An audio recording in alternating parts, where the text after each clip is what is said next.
Engineer mocked the janitor in front of everyone. Loud, smug, and wrong.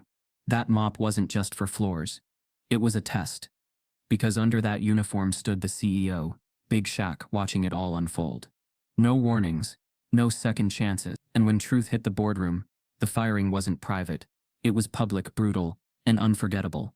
Before we deep dive into this interesting story, subscribe to our channel, and tell us where are you watching from. Share in the comments below. They didn't recognize him. Not the receptionists with their clipped greetings. Not the interns with their heads down. Not the suited executives buzzing past him with Bluetooths clipped to their ears and arrogance laced in their gait. That was exactly how he wanted it. Big Shaq, the man who built the company from its bare bones, now stood in the same marble lobby he once dreamed of owning. Except today he was just a janitor. The uniform fit awkwardly, his hands still bore the roughness of ambition, but today they held a mop, not a mandate. The sneakers on his feet, limited edition, custom-made, were the only clue to his real identity. But nobody in that building ever looked that low. The company, Cortec Dynamics, sprawled across 3 towers in Midtown Atlanta. It had glass walls, eco-smart elevators, biometric scanners, and a soul that had long gone missing. From a distance it glimmered like progress. But Shaq felt it the moment he walked past the polished brass doors. Something was off. The light was too sterile, the silence too sharp. Every smile he received felt forced. His instincts buzzed, not with paranoia but with pattern recognition. He had built this empire, and now he was hunting the termites in the walls. He made his rounds like clockwork, floor by floor, broom by broom. On the 5th floor, a junior developer named Riley Doss nearly ran into him while texting, muttered a half-hearted, "Watch it," and kept walking. On the 7th, a pair of engineers laughed as he pushed a cart past their ping-pong table, making jokes that skated just past the edge of a fence. "Must have been a tight labor market, if we're hiring NBA rejects now," one chuckled. Shaq didn't flinch. He was here for the rot, and he was already smelling it. By noon he had learned more about the company than quarterly reports ever could tell him. The divide was obvious, an invisible caste system. Executives dined on the rooftop lounge, with vegan dishes and craft mocktails. Custodial and security staff were shuttled into a backroom cafeteria with vending machines that didn't work half the time. People didn't make eye contact with him.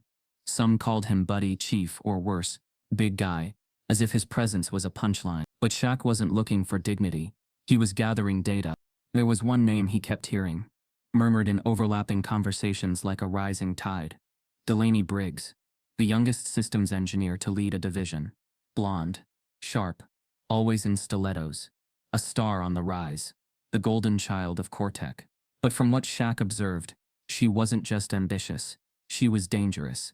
In the break room, he overheard her reprimand a coworker for oversharing in a diversity meeting. "You're not paid to heal here. You're paid to code." The silence that followed was thick. Her team feared her, and that fear created silence. And silence was where injustice bred freely. In the janitorial closet, Shaq set up his station. Not just cleaning supplies, but a tablet, discrete encrypted recording logs, employee behavior, digital anomalies. He wasn't just cleaning floors, he was cleaning house. Mid-afternoon, Shaq walked into a hallway where sunlight poured in through 2-story glass panels. There a mural still hung, a framed tribute to the founding members of Cortec. His picture was third from the left. He paused. Nobody noticed, not even the employee walking past him, who scoffed and said, "You don't belong here, man." He kept walking. The idea wasn't to be seen. It was to see. As the day wore on, the whispers grew louder. In the data lab, he overheard a conversation between 2 senior developers, Brent and Camilla, both laughing at an internal application from a black candidate. He put in experience at a community college, like that's gonna get him in. No one pushed back. Shaq felt it in his gut, not just the racism, but the comfort with which it was shared. This wasn't isolated, it was systematic. Later that evening, the building thinned out. Shaq returned to the executive floor to mop. That's where he noticed it. Delaney Briggs's office door was slightly ajar, lights still on. He peered in. She was pacing, talking on a headset. "No, I'm not worried. The board eats out of my hand. HR won't escalate unless I tell them to. If they do, I've got the leverage. You remember what happened to Tyrell? Yeah, gone in a week." Tyrell. That name echoed. Tyrell was once a lead in product innovation. A black man, who vanished from the org chart overnight. The reason, back then, had been policy violations. But the more Shaq thought about it, the more it felt scripted. Something deeper was at play. Back in the basement closet, Shaq pulled up Tyrell's file. Termination memo. No formal HR complaint logged. No hearing. Just a recommendation note from Delaney. Signed off in 24 hours. Too fast. Too clean. It didn't add up. The next morning, Shaq entered the building again. Same uniform. Same quiet demeanor. This time, he walked slower. He was starting to map out where the sickness lay. It wasn't just Delaney. It was the culture of applause for cruelty. The ones who laughed instead of questioned. The ones who stepped over custodians and stepped around accountability. He started noticing more. A Vietnamese janitor named Benji was reprimanded for clocking out 3 minutes late. Meanwhile, an executive assistant openly bragged about leaving early to beat traffic. No consequence. An intern shared a post on social media about diversity hires ruining the game. No one said a word. The HR bulletin board had a dusty layer of old flyers, including a Black Voices at Cortec poster from 2 years ago, curled, yellowed, forgotten. Shaq didn't speak much during those first 2 days. He listened. He made mental notes. He watched the way people looked at each other, and the way they didn't. The story wasn't being told in meetings or emails. It was etched in side glances, smirks, silent promotions, and strategic exclusions. He knew what came next. On day 3, he began a subtle audit. Each shift he inserted flash drives into systems. They ran scripts, not to disrupt, but to expose. Payroll gaps, disparities in performance evaluations, anonymous complaints buried in internal folders. What surfaced was ugly, a consistent pattern of discrimination, particularly under departments Delaney managed. But the most telling sign wasn't in the numbers. It was in the eyes. He passed a young woman from HR who looked him square in the face and whispered, "I know who you are." Then she walked away. Not everyone was blind. By the end of the week, Shaq stood in the same hallway where his photo hung, mop in hand. Delaney brushed past him, coffee in one hand, files in another. Without looking, she said, "Be useful. Clean the corner office next. Smells like sweat." He looked after her, not with anger, not even disappointment, just a quiet building resolve. The smell wasn't sweat. It was rot. It didn't take long for Shaq to become a fixture, an invisible part of the daily pattern in Cortec's shining halls. A shadow, a whisper, a man pushing a cart no one respected and no one feared. He moved through the building like gravity, constant but ignored. Each morning, his badge beeped him into places he'd built, designed, funded, but now accessed with borrowed authority under a fabricated identity. The plan was simple. Listen, learn, and don't blink. Not yet. He had already flagged the usual suspects, the ones too entitled to whisper their bias, and too insulated to be cautious. But one person stood out, gleaming like ice beneath fluorescent lights. Delaney Briggs. She had the kind of intelligence that earned instant respect, and the kind of cruelty that ensured silence from anyone beneath her. Her voice had authority baked into every syllable. Her laughs were sharp, short, and always came at someone else's expense. Shaq became her favorite target by accident, or maybe instinct. The moment she saw him, the assumptions bloomed across her face. She never called him by name. "Hey, you," she'd say, tapping her heel, mind mopping in a straighter line. Or once, after he inadvertently bumped a door with the cart, "I thought muscle came with coordination." She delivered those lines not to him, but around him, always with others watching, always loud enough to sting and quiet enough to deny. But Shaq wasn't angry. He had moved far beyond anger. He took those moments and stored them like bricks, building a structure in his mind. He swept hallways while listening to secrets spill between cubicles. He emptied trash bins while observing the unspoken hierarchy of skin, speech, and station. The way promotions went to those who looked like they belonged in an ad. The way black employees had to speak 2 octaves softer, smile twice as wide, and nod more frequently just to be called team players. One afternoon, Delaney walked into the lounge with a group of execs trailing behind her like obedient satellites. "Guess who had to fix the bathroom faucet?" she announced, twirling her keycard. Shaq-sized hands and still useless. I swear he stared at the thing like it was a Rubik's Cube. The laughter was immediate. Shaq, standing just a few feet away with a trash bag in his hand, didn't move. He didn't even flinch. But he noticed how the room glanced his way, how nobody apologized, how even the interns smirked, learning the hierarchy by example. The real damage wasn't in what Delaney said. It was in what she taught others to accept. Behind glass doors of meeting room 7B, she held court. Shaq once stood outside, slowly wiping the same smudge from the window, while listening. Delaney was presenting a beta proposal for a new algorithm. The numbers dazzled, but the language was troubling. We minimize unpredictable user behavior, she said, by streamlining based on historically efficient profiles. Someone asked, "You mean profiles by skill set?" She smiled, paused, then said, "More like successful temperament clusters. Code for a certain type of person gets past the gate." Shaq flagged it mentally. It wasn't just a bad pitch. It was a digital gatekeeper cloaked in data science.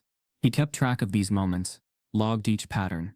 The team she favored, 4 engineers who all looked, talked, and dressed alike, moved through the ranks like ghosts on escalators. Meanwhile, Dominic Wade, a talented back-end developer with flawless KPIs, had been stuck in the same role for 2 years.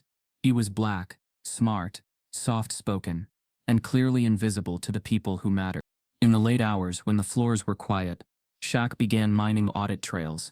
His janitor access gave him more freedom than any exec expected.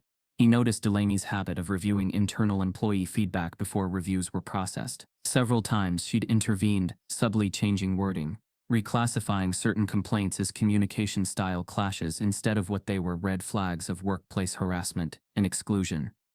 It wasn't just bias, it was strategy. She wasn't just thriving in the system, she was bending it to her shape.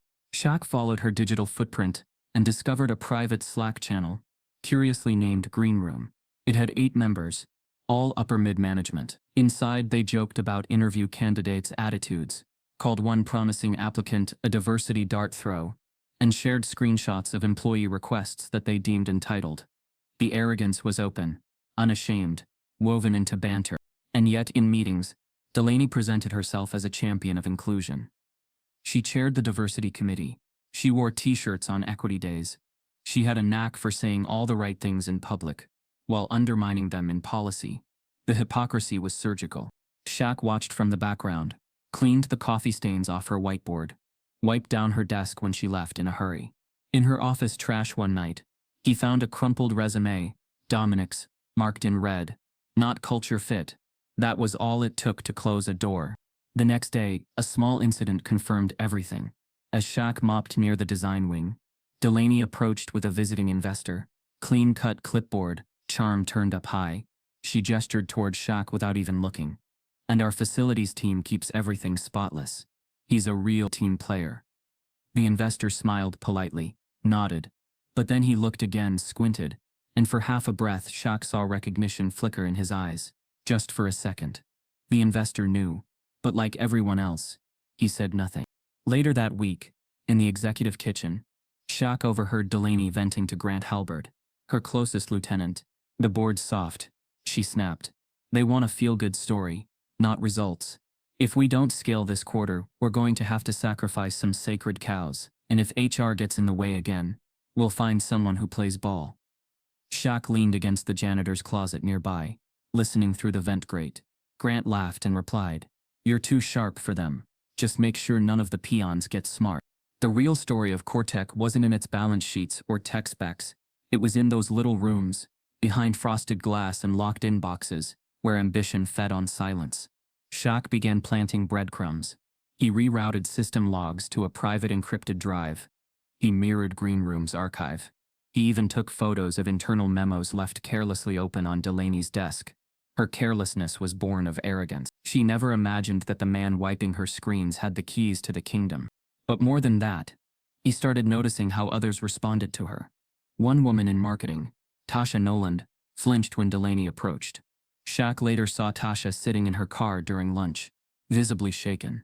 She wasn't alone. Fear lived in pockets across the company. Employees afraid to speak, afraid to resist, afraid to be seen as difficult. And under it all, a quiet ache for justice. Still Shaq said nothing. Not yet. In his closet office he stared at the corkboard filled with notes. Names, incidents, memos, timestamps. The story was forming itself, not just of one woman's ego, but of a culture that allowed it to metastasize. It wasn't personal revenge he was after. It was structural change. He'd seen this before in other companies he'd invested in from a distance. But here, where his name had helped build the foundation, he had to move carefully. Before he left one night, Shaq stood outside the main boardroom, just past the etched nameplates. Inside, Delaney and Grant were reviewing projections. Her voice carried through the glass. "I'm not worried," she said. "HR won't act unless I tell them to. And if someone tries to play whistleblower, well, you remember what happened to Tyrell." Shaq didn't breathe. Tyrell's name had come up again. Same tone. Same implication. He stepped away before the hallway lights dimmed. The whispers behind those glass doors weren't just echoes. They were evident. And Shaq was ready to listen. The server room was like a forgotten lung of the building, breathing slow, mechanical breaths through dusty vents and humming wires. Most employees passed it without a glance, barely aware it existed. But Shaq knew the architecture better than anyone. It was part of the original blueprint, a corner meant for redundancy and backup housing, long since phased out by cloud migration. It was obsolete in function, but not in content. Obsolete places have a way of storing inconvenient truths. He slipped in during the late shift, past midnight, under the radar. The cleaning team had already clocked out. The hallway sensors were less sensitive in this wing, and no one questioned a janitor carrying a utility bag. Behind the rusted door, the light flickered. Dust coated the panels like time had tried to bury what was inside. But the old core was still active, connected to the internal archive through a legacy switch someone had clearly forgotten.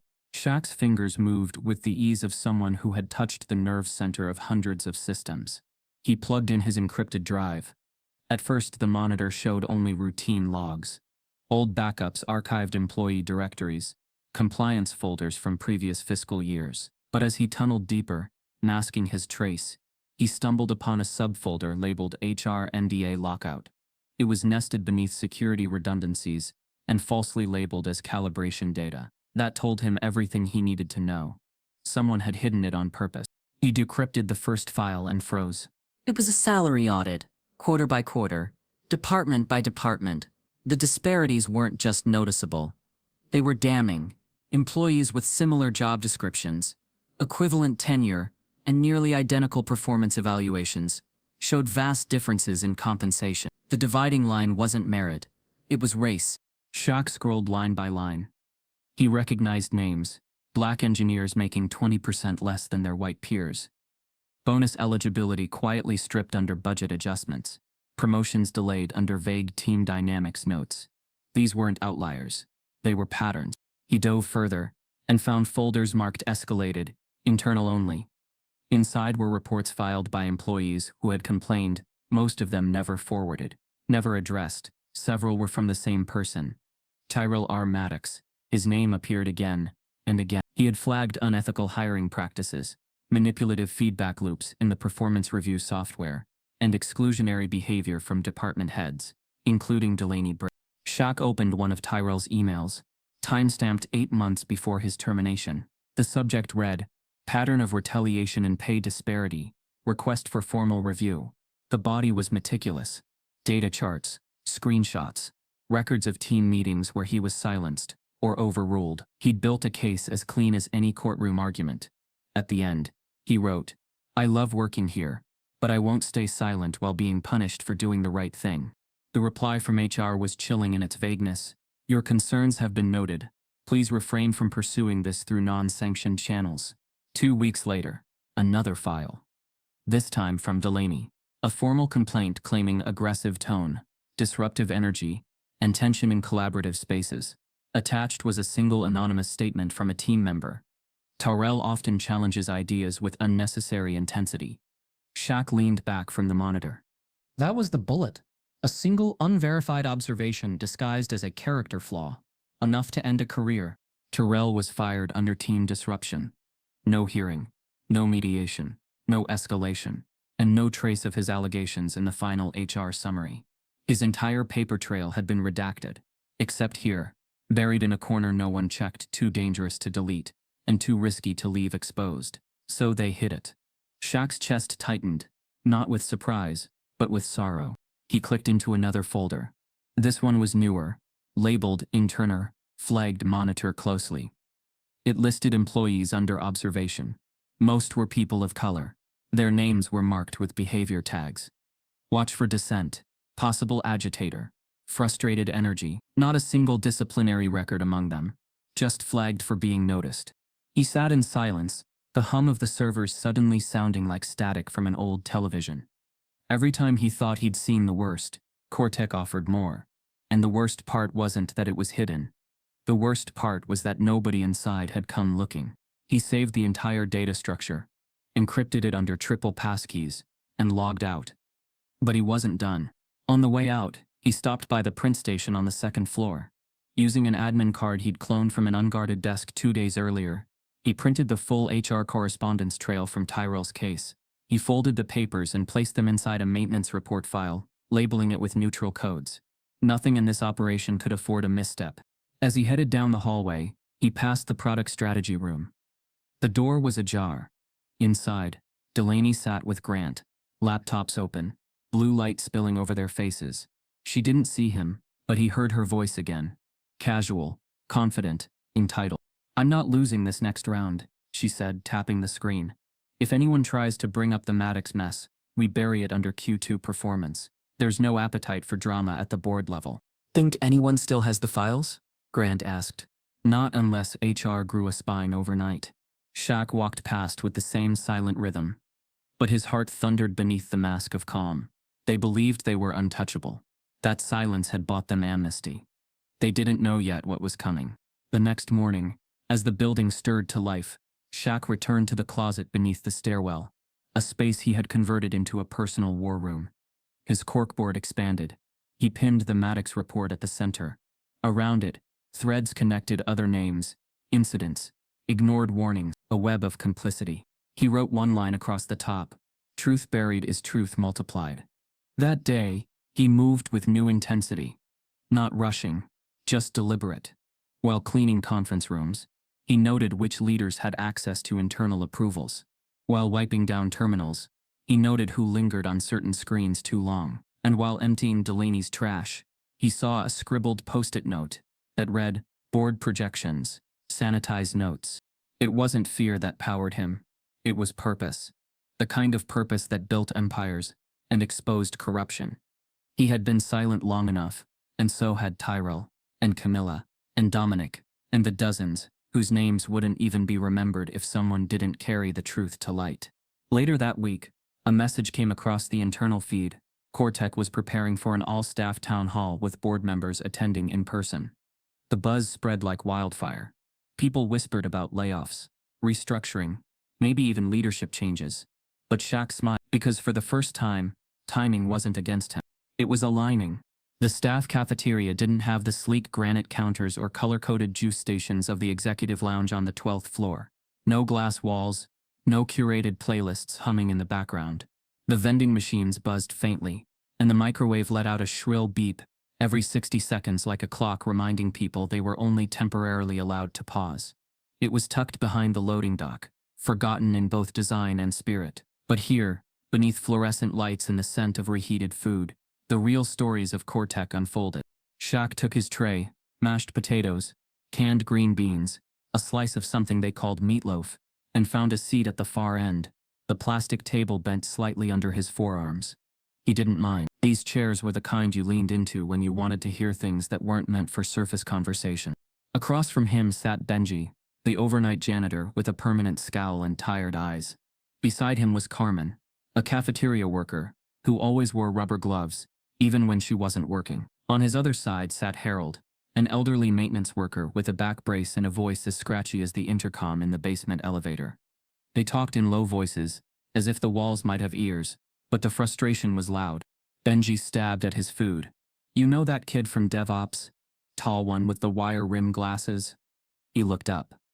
"He made a TikTok last week. Recorded me while I was mopping the hallway. Threw it online with some voiceover calling me a hallway hazard. Like it's a joke." Shaq didn't flinch. "You report it?" Benji laughed. Dry. "To who? HR? I've been waiting 3 weeks for them to call back about my overtime slips. You think they care about some janitor meme?" Carmen jumped in. "Last week one of the engineers left a coffee spill by the break room. I watched her do it. She looked right at me and said, 'Oops, must be time for cleanup on aisle 1. I laughed it off. What else was I supposed to do? Harold took a sip from his thermos and set it down with a soft thud. They don't see us. Not really. We're just part of the background. People you pass but never talk to. And if you ever speak up, you're a problem. The stories kept coming. Subtle humiliations, inside jokes, emails ignored, complaints rerouted, or lost. The cafeteria buzzed with the kind of truth that never made it into town halls or PR statements. It was raw, lived-in, exhausted truth. And Shaq felt every word like gravel in his shoes. That's when Delaney walked in. She wasn't supposed to be there. Her badge didn't scan in this area. But she had followed one of her interns in, probably to deliver some kind of mid-task feedback. She didn't even look around. Just walked through with that runway confidence she wore like perfume. Her heels clicked across the linoleum, and her gaze landed on Shaq, as if summoned by some psychic radar. She didn't miss a beat. Walked right past his table, dropped a half-finished latte onto the surface, so it tipped and rolled, foam spilling across the tray. She didn't stop. Just muttered over her shoulder, "Be a dear, and get that, will you?" Carmen's face turned to stone. Benji stared. Harold let out a breath like steam escaping an old pipe. Shaq didn't move immediately. He just looked down at the coffee crawling across the tray, seeping into the bread. Then he picked up a napkin and calmly soaked it up. No words, no glare, just action. That silence hit harder than any outburst. "She always like that with you?" Carmen whispered. Shaq nodded slowly. "She's like that with a lot of people." Benji leaned in. "Man, you let that slide too easy." Shaq folded the napkin, set it aside, not letting it slide. Just choosing the moment. The moment was coming, but it wasn't now. That evening, he lingered in the cafeteria after everyone had left. He stared at the lunch tables.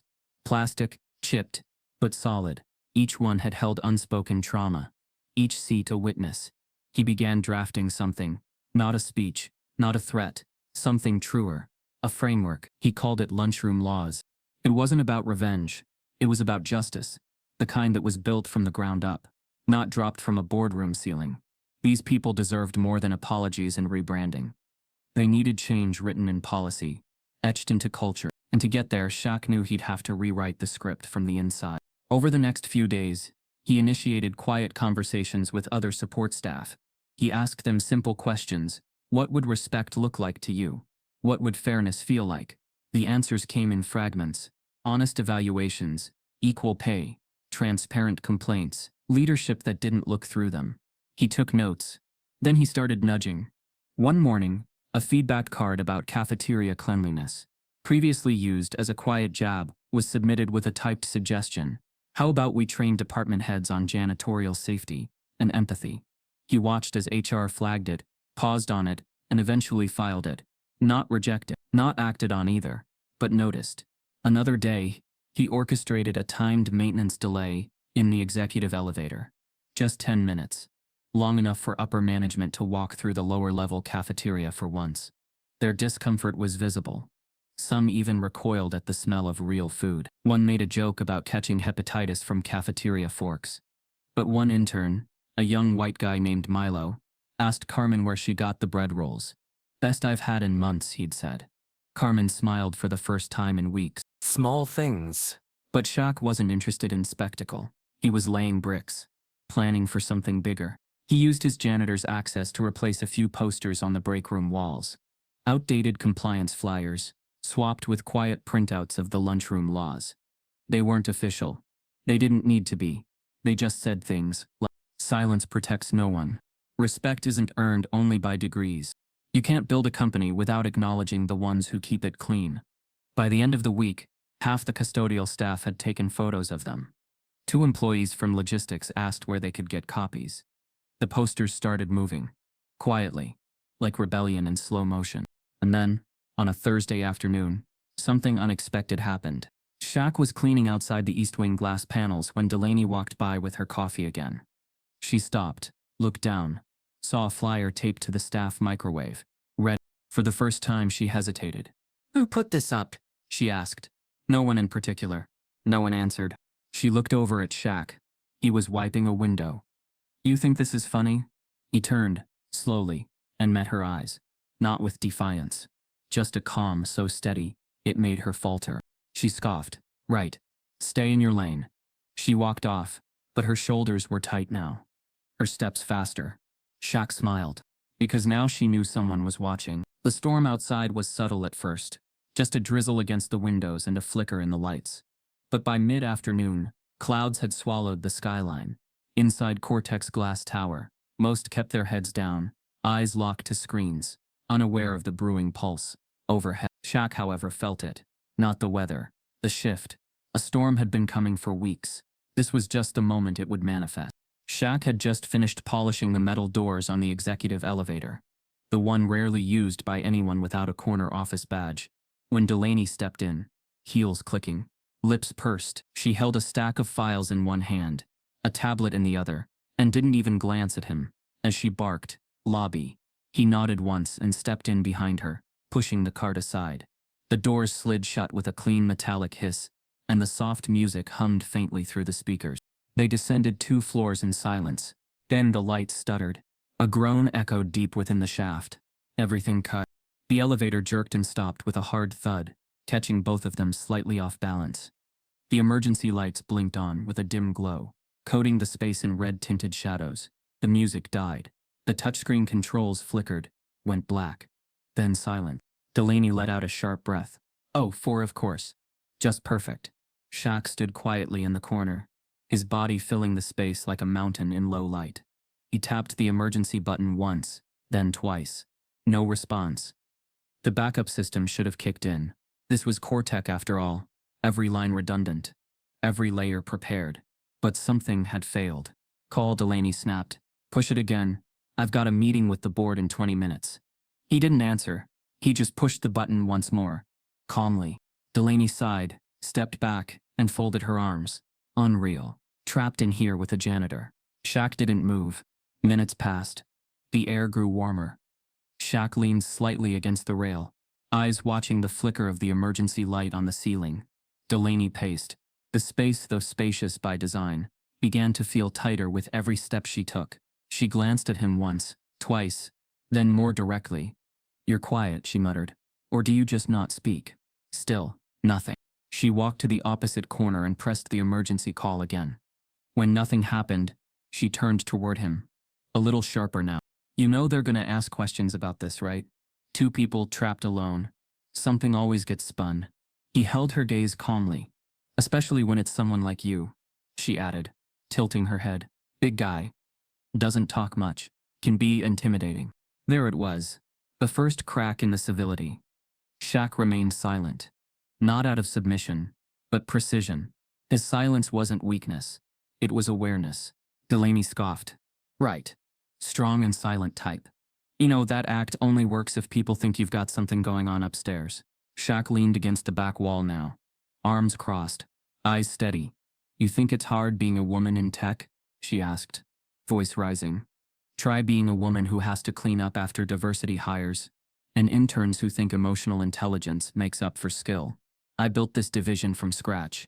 I delivered results, and every time I turn around, there's some new quota or committee, or fake leader being shoved into a role just to meet someone's spreadsheet of equality. Shaq blinked slowly, but still said nothing. Delaney paced again. And HR? Please. They're useless. You try telling them someone's a culture mismatch, and they look at you like you're the problem. I mean, it's not racist to want someone qualified, right? Her voice echoed off the walls now, louder than the tight space should have allowed. You people keep getting all the handouts, all the soft landings. One misstep and I'm the villain. But you get empathy. You get caution. You get protected. You mess up, and it's society's fault. I mess up, and they burn me at the stake. The words hung in the air like smoke. Toxic. Deliberate. Shaq looked at her now. Really looked. Her face was red. Not just from frustration, but from conviction. She believed it all. Every word. She didn't say it in anger.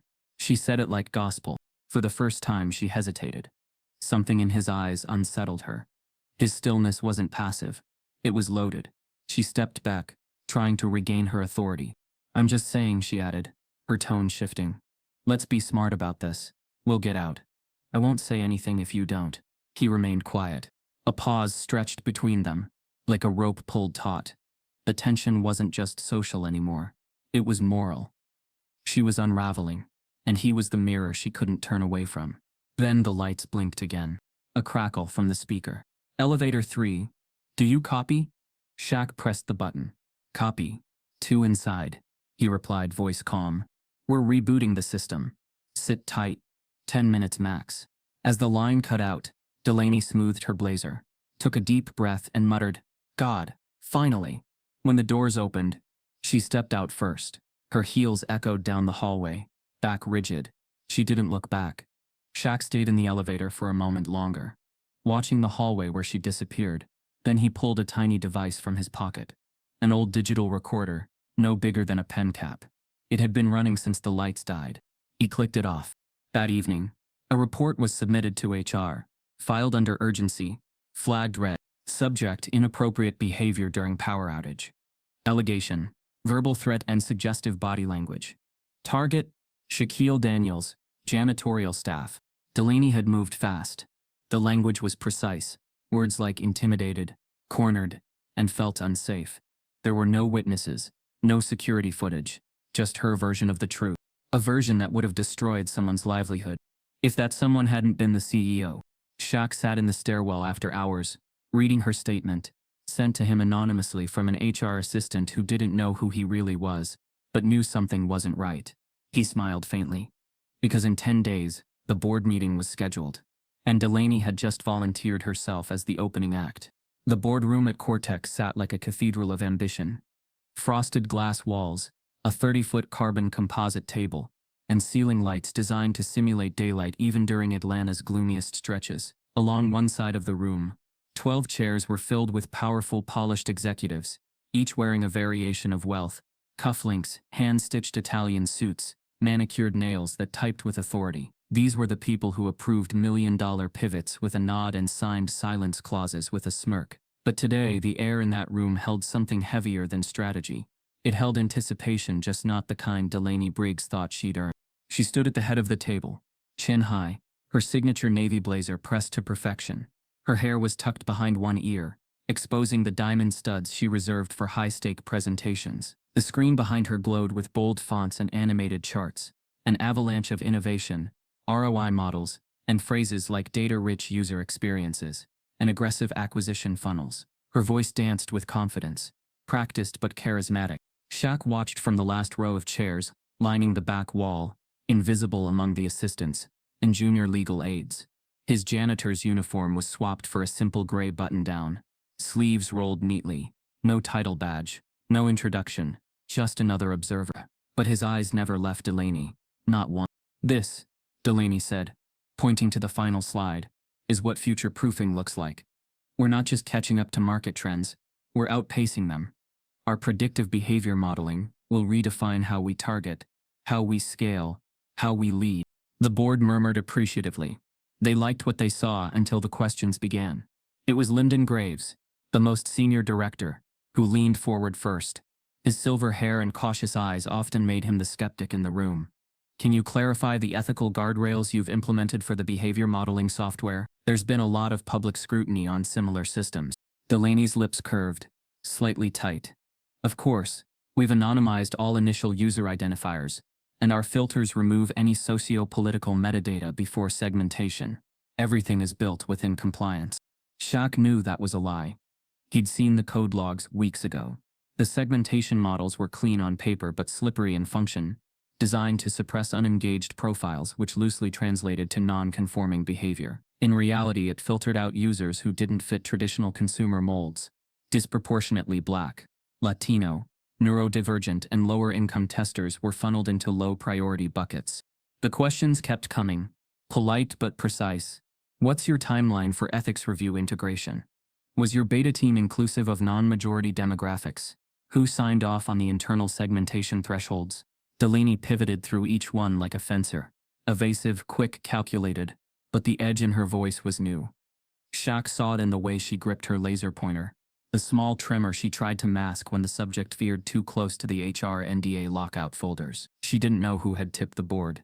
She only knew someone had. That someone was Shaq. 2 days before this meeting, he had delivered an anonymous package to the board's ethics oversight subcommittee. An encrypted drive containing data audits, HR suppression trails, whistleblower statements, and the full timeline of Tyrell Maddox's fabricated exit. He signed it under the pseudonym J.D. Rayner, a name pulled from a childhood friend long lost to bureaucracy. The report was clean, undeniable, and brutal. It didn't accuse anyone directly, but it lit a clear path. Delaney was walking right into it. Halfway through the meeting, Grant Halberd, Delaney's longtime second-in-command, cleared his throat. He was seated directly to her right, a laptop open in front of him, but his eyes hadn't met hers once during the entire presentation. His tie was crooked, rare for someone who normally dressed like his life depended on symmetry. "Delaney," he said, his voice flat, "did you ever run this project through the compliance filter in phases? Or did you bypass to accelerate rollout?" Delaney blinked. "Grant, we've been over this." "I know what we've said," he interrupted, louder now. "But that was before the internal ethics report surfaced. The one flagged to the subcommittee on Monday." A hush. One of those momentary silences where even the HVAC seemed to pause. Delaney's eyes narrowed, but she didn't blink. "You're going to bring that up here?" "I think the board deserves full transparency," Grant replied, turning toward Graves. "Especially when the whistleblower data implicates strategic decisions made under false pretenses. I wasn't informed of the segmentation bypass. I wasn't told we'd dismissed 3 internal compliance reviews." Delaney stepped away from the projector table slightly. "That data hasn't been validated. It could have come from anywhere." "But it didn't," another board member chimed in. "We reviewed it independently. The logs match our archives." Her breath hitched for just a moment, barely visible but not to Shaq. He saw the break beneath the armor. She'd calculated every move, predicted every response, except this. "Delaney," Graves said, his voice calm, "we have to ask you directly. Did you authorize the suppression of internal complaints in order to fast-track this project for Q3 review?" She hesitated. And in that hesitation, the truth screamed louder than any denial. "I followed the chain of command," she finally said. "If certain complaints were deprioritized, it was under legal guidance and with the understanding that—" "That what?" Shaq thought to himself. "That silence would insulate you? That ambition would justify erasure?" Graves leaned back. "We'll adjourn this session. A private review will be scheduled within 48 hours. The ethics committee will make a recommendation. Until then, all beta deployments are paused." Delaney stood there, frozen. For the first time in her career, she wasn't in control. The board rose one by one. Small murmurs filled the room. Some quiet reassurances, some clipped instructions to assistants. Grant didn't say another word. He closed his laptop, stood, and left without looking back.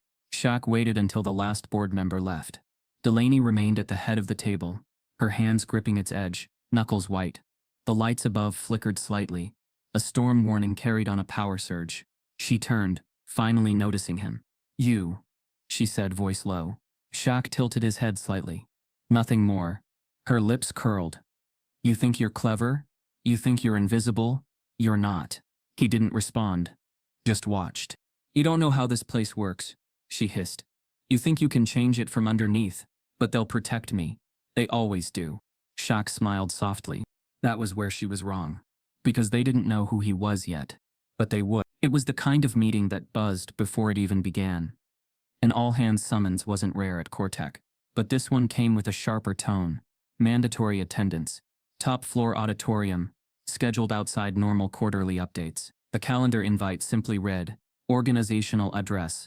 Leadership realignment. No name. No presenter. No agenda." By 9:55 a.m., the room was packed. Developers filed in with protein bars in hand, legal assistants whispered theories in clumps, and department heads scanned the seating layout to make sure their teams were where they were supposed to be. The giant Cortec logo glowed behind the stage screen, but the room carried a weight of questions no branding could gloss over. Delaney Briggs sat front row, flanked by 2 junior execs who leaned in nervously. Her face was composed, but tension curled at the corners of her mouth. It had been 3 days since her boardroom ambush, and while no official action had been taken yet, the whispers had grown teeth. She still wore her usual armor, sleek heels, diamond studs, a perfect blazer, but even she couldn't hide the fact that something was unraveling behind her eyes. At exactly 10:01 a.m., the house lights dimmed, the murmurs faded. A hush, dense as stone. The screen flickered to life. The company's mission statement appeared. Build better. Lead strong. change everything. And beneath it, for the first time, a name appeared that hadn't been public in years. Shaquille Daniels, founder, CEO, visionary in residence. The crowd stilled. Some blinked, confused. Others turned to their coworkers. One whispered, "Wait, wasn't he retired?" The projector clicked again. A photo appeared, and there he was. Big Shaq. Not in a jersey, not in a magazine spread, but standing in the Cortec lobby in a janitor's uniform, cart beside him, mop in hand. His face unreadable. The image froze in time. Then, from stage right, the door opened, and Shaq walked in. Not in uniform now, but in a tailored gray suit, clean lines, shirt open at the collar, no tie, just presence. Every step echoed. People turned in their seats. A ripple of gasps swept the room like wind cutting through tall grass. Some employees blinked in disbelief. A few dropped their phones. A cluster of interns in the back just stared, mouths slightly open. The man they'd passed, ignored, joked about, ordered around, the janitor, the man with the mop, was the CEO. Shaq stepped onto the stage without looking at anyone in particular. He didn't need to. The room belonged to him before he even said a word. Behind him, the screen went black. Silence held for a breath. Then he spoke. "Some of you know me as the man who cleaned your spilled coffee. The guy you called big fella. The one who moved quietly, smiled politely, and disappeared before the elevator doors shut." He paused, letting the weight of recognition settle. "My name is Shaquille Daniels. I built this company from the ground up. Not just with investment dollars, but with values. I stepped away 3 years ago to focus on long-term strategy and entrusted this house to its people. But I came back recently, undercover. I wanted to see who we'd become when no one was watching." He turned slightly, locking eyes with no one, and everyone. And what I saw, he pressed a button. The screen behind him lit up with the first document, an HR complaint dated March 3rd, filed by Tyrell Maddox. "Was not what I built." He walked to the side, letting the crowd read. Then came the second document, an email thread redirecting that same complaint to a private Slack channel, labeled Green Room. Comments from Delaney Briggs, Grant Halbert, and others appeared in real time, each time-stamped, each one clear. A soft gasp swept through the crowd. Delaney shifted in her seat. Tyrell Maddox.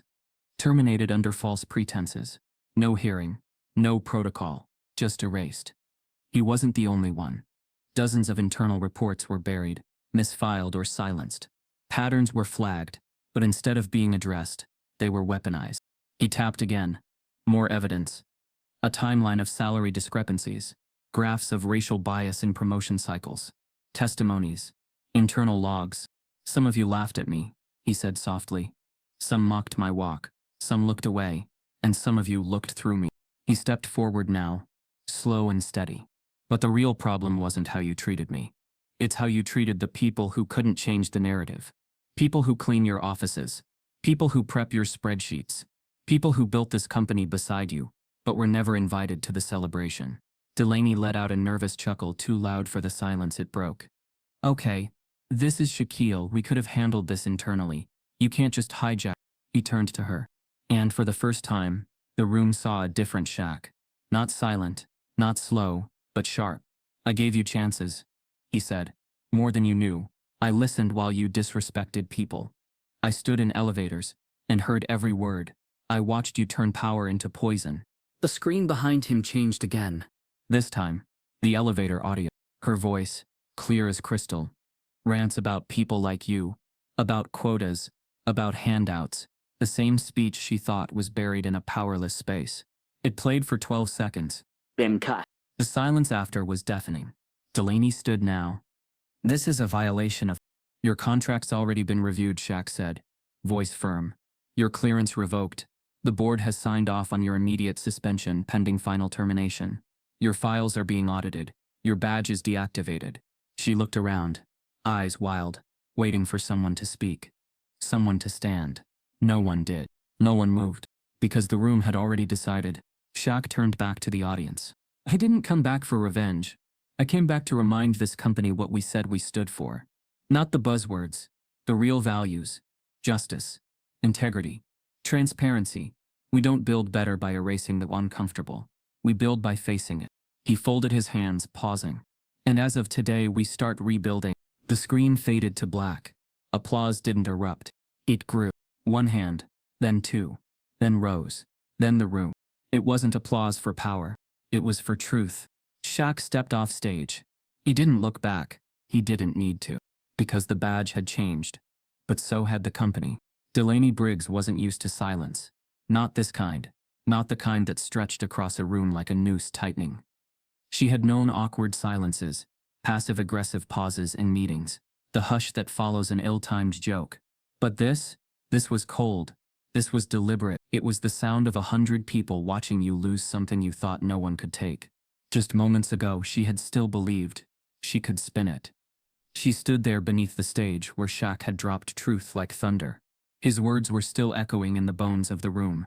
And Delaney had done what she always did, tried to seize the narrative before it calcified. She had turned to the crowd, raised her voice just enough to sound bold, without appearing desperate, and said, "Look, I understand the optics, but this is being blown out of proportion.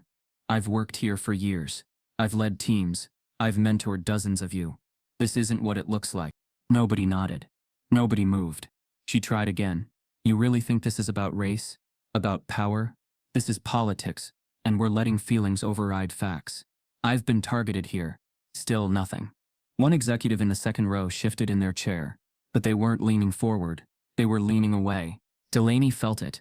The moment her voice lost its currency, she turned toward the board members seated off to the left side of the auditorium, her gaze locking with Grant Halberd, once her closest ally.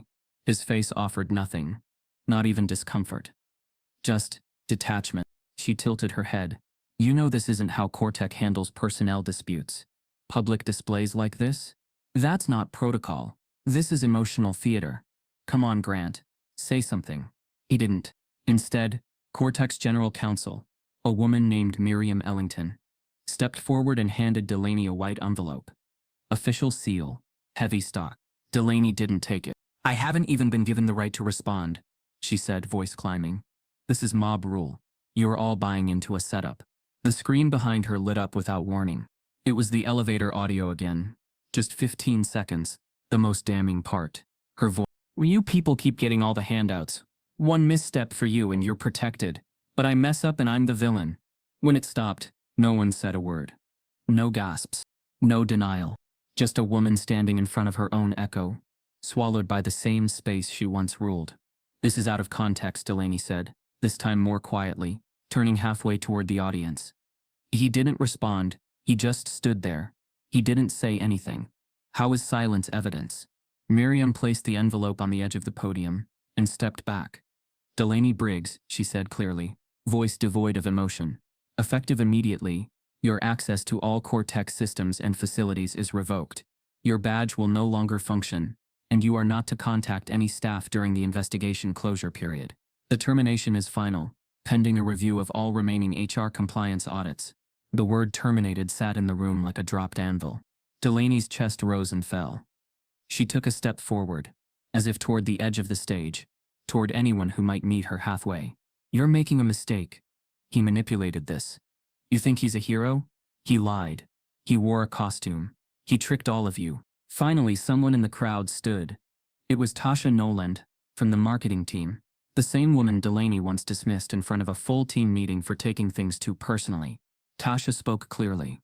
"He didn't need to trick us. He just listened. And that's more than you ever did." Delaney opened her mouth to respond, but the words wouldn't come. More employees stood now. Carmen from the cafeteria, Harold from maintenance, Dominic from back-end engineering. Even Milo, the quiet intern who once asked Carmen about the bread rolls, had tears in his eyes. Delaney saw it for the first time. She hadn't just failed upward. She had dragged others downward. And now, no one was coming with her. She turned toward Shaq, who remained off stage, still calm, still watching. "You think you won?" she asked, barely above a whisper. "You think this is justice? You think this changes anything?" Shaq finally stepped forward, his steps slow and deliberate. "This isn't a win," he said, voice even. "This is a reckoning." She picked up her bag. Her steps toward the exit were brisk but unsteady. With every step, her heels echoed less confidently than they had for years. When she reached the side door, she turned back one final time, looking out across a sea of faces she once dismissed one by one. every day. Not a single one looked away. No one clapped, because this wasn't a moment for celebration. It was accountability. Shaq waited until the doors clicked shut behind her. Then he returned to center stage. "There's a temptation," he said, "to believe that accountability is the same thing as revenge. But it's not. Revenge is about pain. Accountability is about healing.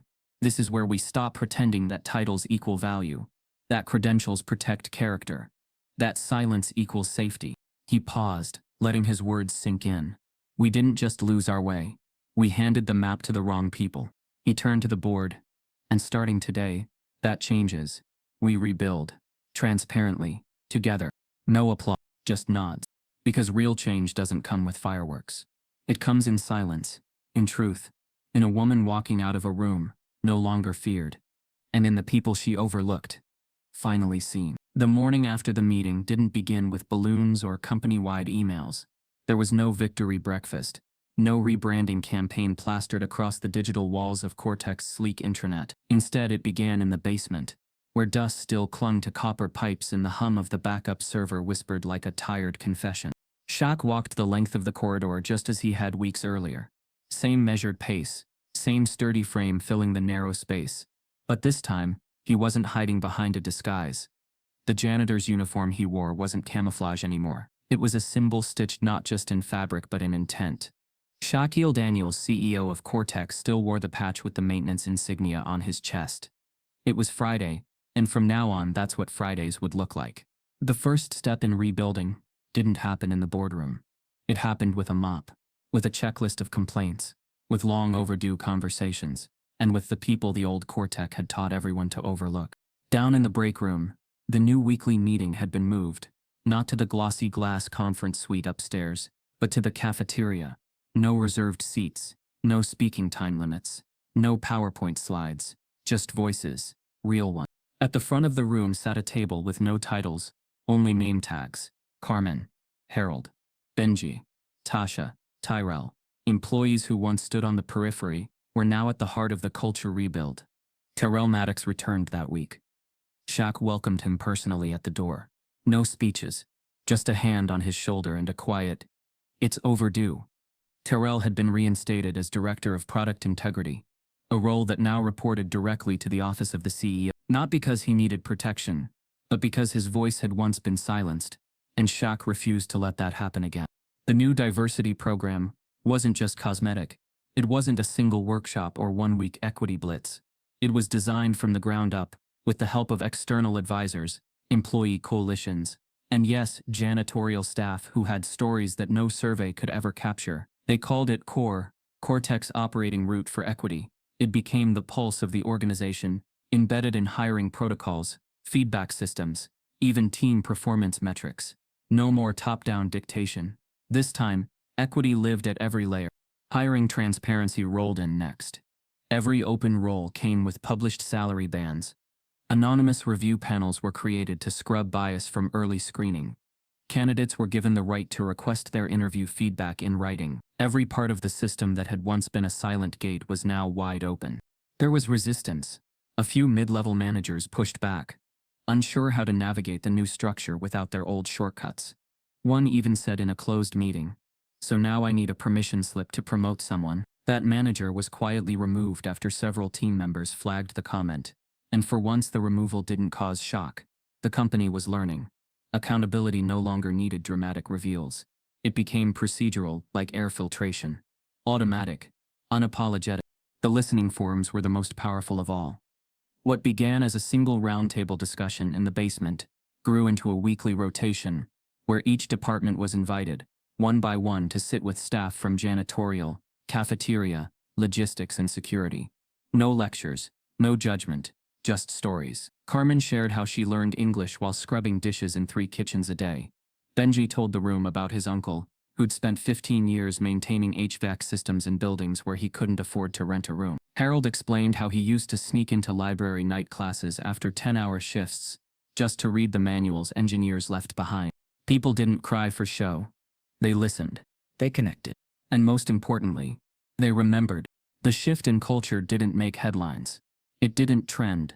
But inside Cortex something radical was happening. People started showing up early, not to impress but to be present. Employees took coffee breaks in the cafeteria with people they used to ignore.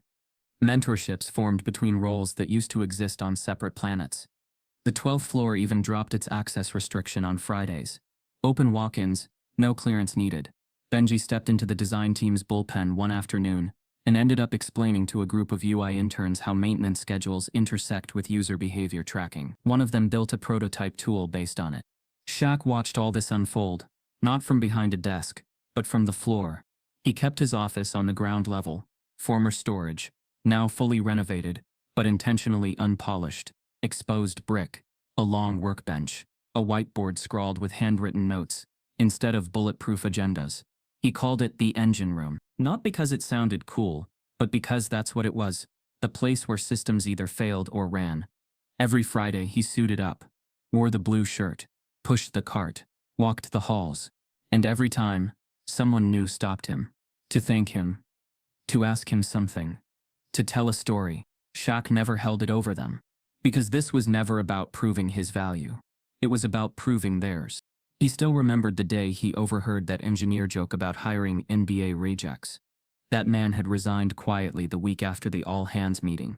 No press, just gone. Not because he was publicly shamed, but because the air had changed. People like him couldn't breathe easily in this new cortex. The rebuild took months. Trust didn't return overnight. Some employees left, unwilling to bend. Others came in waves, drawn by a company that now hired based on purpose, not optics. Cortex reputation shifted, not through ads, but through stories, real ones, shared quietly, person to person. I work at the place where the CEO mops on Fridays. We hired our cafeteria supervisor into operations. Our product team sits with janitors. One story stood out. It happened 6 months after the reveal. A young analyst named Cleo, new to the team, spilled her entire lunch on the main stairwell landing. Pasta, salad, soda, all over the polished floor. She dropped to her knees, trying to clean it with napkins, cheeks red with panic. Before anyone could respond, Shaq appeared at the top of the stairs, pushing the cart. He knelt beside her without a word, handed her a cloth and began wiping with her. Cleo looked up, wide-eyed, and whispered, "Aren't you the CEO?" Shaq smiled. "Yeah, but right now, I'm just someone helping."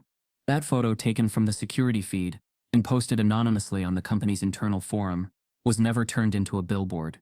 It didn't need to be. It became a symbol. That moment didn't go viral. It went vital. And every Friday after, more employees volunteered shifts, rotating shadow roles, cleaning, cafeteria prep, inventory, not as stunts, as immersion. They called it walk with work. Cortex numbers didn't just rebound, they soared. But Shaq didn't chase headlines. He chased hearts. And the badge? He wore it with pride. Still laminated. Still clipped to the same belt loop. Janitorial staff. Shaquille D. Not a title. A reminder that the best leaders don't stand above. They walk through. The mop was exactly where he'd left it. Handle leaning against the faded wall of the lower-level break room. The same duct-taped grip.